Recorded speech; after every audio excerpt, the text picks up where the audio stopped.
उनका अपना महत्व होता है। अगर 49 नहीं होती तो 50वीं कभी आती ही नहीं। तो उस क्रांति का ये परिणाम हुआ, कम से कम एक परिणाम सब देखते हैं। उससे पहले अंग्रेज का फुल फ्लेज राज नहीं था यहाँ। उससे पहले ईस्ट इंडिया कंपनी राज कर रही थी। सन 1600 में ईस्ट इंडिया का एक्ट पास हुआ इंग्लिश पार्लियामेंट में।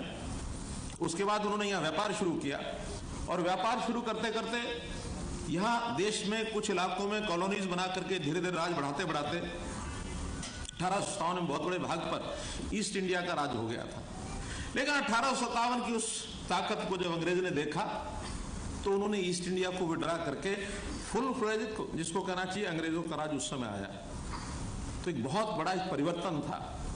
यहाँ के देश की ताकत, शक्ति, क्रांतिकारियों का बलिदान, उसमें चाहे राजा नारसिंह का बलिदान रहा हो, चाहे राव तुलाराम का बलिदान रहा हो, कितनी रियासतें उस समय अंग्रेजों का उनके साथ सीधा सीधा युद्ध हुआ।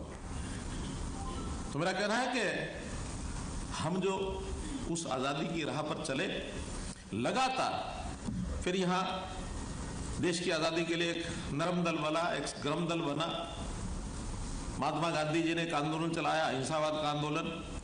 वहीं सुभाष चंद्र बोस ने एक अपनी शक्ति खड़ी की, और आगे चल करके हरियाणा के नौजवानों ने, चाहे वो प्रथम विश्व युद्ध हो, द्वितीय विश्व युद्ध हो, देश की आजादी प्राप्त की, आजादी के बाद भी इस देश की रक्षा,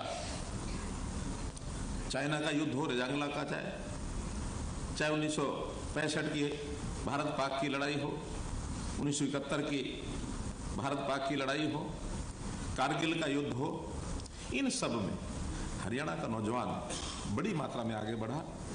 श्रेय जाता है हरियाणा की जमीन को कि आबादी भले ही हमारी 2% है देश की, लेकिन हर 10वां जवान हरियाणा से है।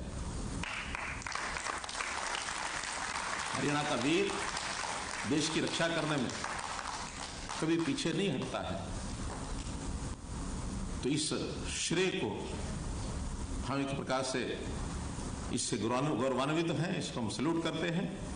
और मैं समझता हूँ आज का ये जो 1857 की क्रांति का ये नाटक, ये एक नए स्वरूप में बनाया गया है, और जिसका जो स्वरूप खड़ा किया है हमारे निर्देशक का नाम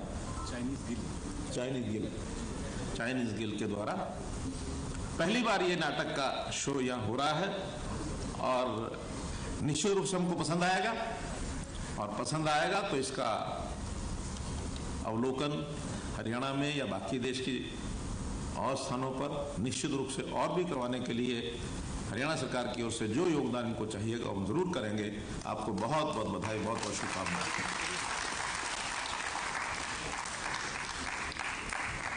धन्यवाद माननीय मुख्यमंत्री महोदय। निश्चित रूप से एक ही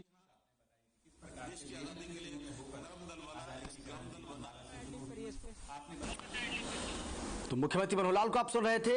आजादी के अमृत महोत्सव कार्यक्रम को लेकर आपको बता दें कि 1857 का संग्राम हरियाणा के वीरों के नाम, ये नाटक मंचन कार्यक्रम जिसको मुख्यमंत्री मनोहर लाल यहाँ पर संबोधित कर रहे थे, और मुख्यमंत्री ने यहाँ मौजूद लोगों से ये वादा किया है, और जो इसके संचालक है उनसे ये वादा किया है कि हरियाणा सरकार आपके हर कदम पर साथ है। आपको अगर सरकार की किसी भी तरह की कोई भी जरूरत पड़ती है तो आप सरकार को अपनी जरूरत उसके सामने रख सकते हैं, और सरकार की पूरी कोशिश होगी कि आपकी जरूरत को पूरा भी किया जाए।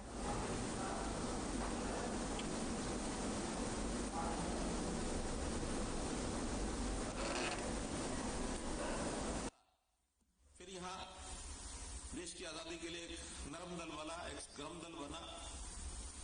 महात्मा गांधी जी ने एक आंदोलन चलाया, अहिंसावाद का आंदोलन। वहीं सुभाष चंद्र बोस ने एक अपनी शक्ति खड़ी की, बता रहा हूँ, और आगे करते रहिए, बता रहा हूँ। हाँ बोलिए बोलिए। चाहे वो, तो मेरा कहना है कि हम जो उस आजादी की राह पर चले लगातार, फिर यहाँ देश की आजादी के लिए नरम दल बना, एक गरम दल बना। हेलो, महात्मा गांधी जी ने एक आंदोलन चलाया, अहिंसावाद का आंदोलन। वहीं सुभाष चंद्र बोस ने एक अपनी शक्ति खड़ी की, और आगे चल करके हरियाणा के नौजवानों ने, चाहे चाहे वो, तो मेरा कहना है कि हम जो उस आजादी की राह पर चले लगातार, फिर यहाँ देश की आजादी के लिए एक नरम दल बना, एक गरम दल बना। महात्मा गांधी जी ने एक आंदोलन चलाया, अहिंसावाद का आंदोलन। वहीं सुभाष चंद्र बोस ने एक अपनी शक्ति खड़ी की और आगे चल करके हरियाणा के नौजवानों ने, चाहे वो, तो मेरा कहना है कि हम जो उस आजादी की राह पर चले लगातार, फिर यहाँ देश की आजादी के लिए एक नरम दल बना, एक गरम दल बना। महात्मा गांधी जी ने एक आंदोलन चलाया, अहिंसावाद का आंदोलन। वहीं सुभाष चंद्र बोस